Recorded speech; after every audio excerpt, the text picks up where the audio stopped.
तो फिर भी मेरे कैसे हो सकते हैं? क्योंकि तुमने एक बहुत ही बड़ा काम किया है। कैसा काम होने वाला? तुमने कश्ती के सुराख को भर दिया, जिसके बारे मुझे पता तक नहीं था।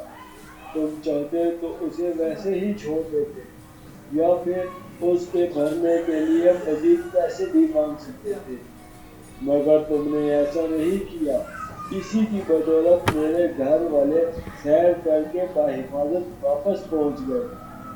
अगर तुम उस सुराख को ना भरते तो उनकी जिंदगी खतरे में पड़ जाती। इसलिए ये तुम्हारी मेहनत और ईमानदारी ही के पैसे हैं।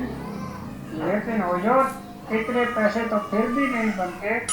बस बाबू बस, अब कुछ मत कहना। ये तुम्हारे ही पैसे हैं और चुपचाप अब इन्हें रख लो।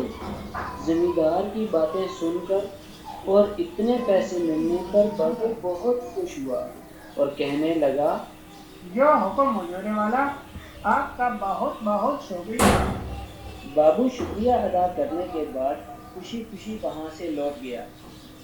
तो बच्चों, इस कहानी से हमें यह सबक मिलता है कि हमें अपना काम पूरी तवज्जो, मेहनत, ईमानदारी और लगन से करना चाहिए। दोस्तों, यकीनन आपको हमारी ये वीडियो पसंद आई होगी, तो जल्दी से हमारे चैनल को सब्सक्राइब करें